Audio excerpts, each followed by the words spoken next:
Selimo se v francoske Alpe. Pisalo se je leto 1955 in mladenič po imenu Jean Redel je na krilih zmag na relih začel razmišljati o nadgradnji svojega dirkalnika. Rodil se je dirkalnik Alpine A106, nadgradnja Renaultovega ljudskega modela, a Redel je imel velike načrte. Ustanovil je novo avtomobilsko znamko in jo poimenoval po svojem najljubšem dirkaškem igrišču – Alpah.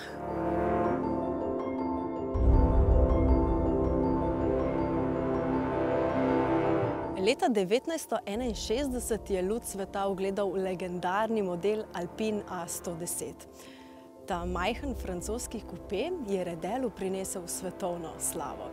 Alpine se je namreč leta 1973 okitil s prvim naslovom svetovnega prvaka v reliju, pri tem pa premagal dva avtomobilska velikana – Fiata in Forda.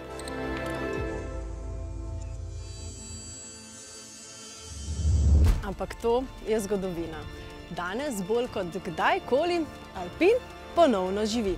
Predstavljamo vam model A110.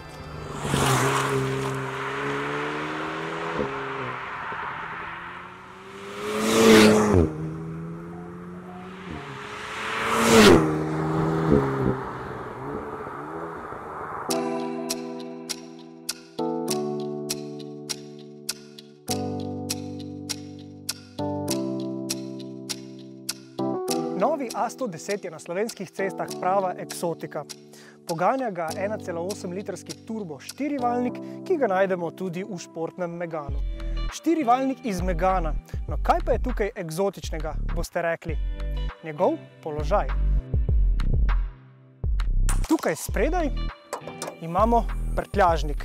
In to pomeni, da moramo motor iskati nekje drugje. Najdemo ga na sredini. In do njega dostopamo takole.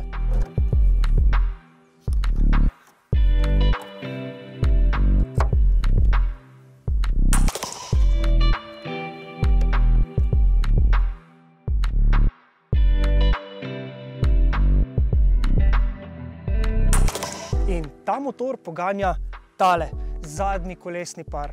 In to pomeni, da ne gre le za Megana v takšni fancy preobleki, ampak za popolnoma na novo zasnovan avto. Skoraj glava boli, ko razmišljamo, kje vse so francoski inženirji želeli prihraniti težo. Šli so skozi vsak posamezen del avtomobila. No, že školjka je povsem iz aluminija, sedeži so lažji in imajo le pol teže Meganovih. Tudi zavore so lažje in ne nazadnje, skoraj vsak del avtomobila je zasnovan tako, da je čim lažji. No, po kakšnem dobrem kosilu se nikakor ne usedite v ta avto. Dodali boste enostavno preveč teže. No, pa tudi v ovinkih ne bo preveč prijetno.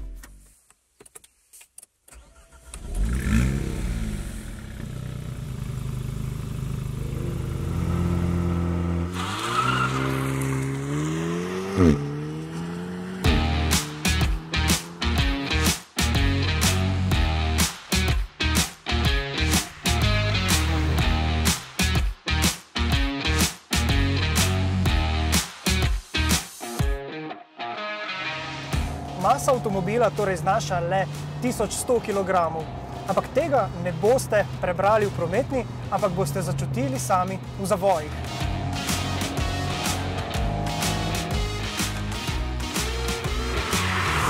Občutek je, kot bi vozili reli dirkalnik, ampak reli dirkalnik iz nekih drugih časov. Surov, napadalen in z zadkom, ki je v vsakem trenutku pripravljen, da s pretiravanjem voznika prehiti prednji del avtomobila. In motor nam grmi neposredno za ušesi. In od zadaj prihaja vsa zvočna kulisa. Pihanje in žvižganje in kihanje turbine in pokanje in brbotanje v izpušni cevi.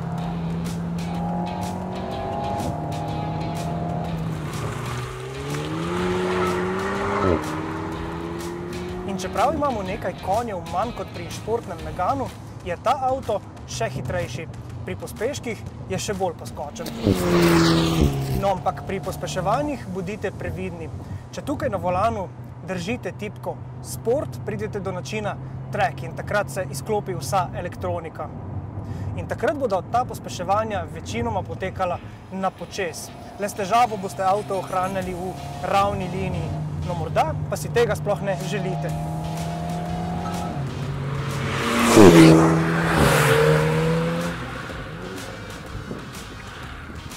Pri pospeševanjih navduši tudi delovanje 7-stopenjskega samodejnega menjalnika. Gre za dvosklopčno tehniko, ki zares bliskovito prestavlja. No in to so seveda dobre novice, ker ročnega menjalnika ni v ponudbi.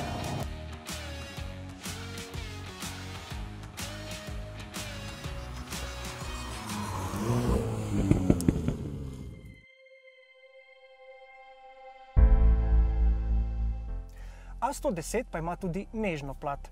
No, za njo poskrbi predvsem 7. prestava, ki omogoča zelo tiho križarjenje pri višjih hitrostih na avtocesti. No, pa tudi podvozje je za slovenske ceste povsem sprejemljivo udobno nastavljeno.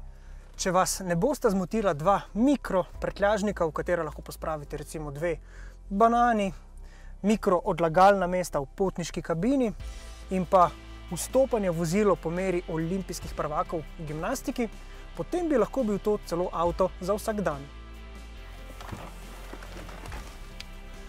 Ampak Alpin to ni.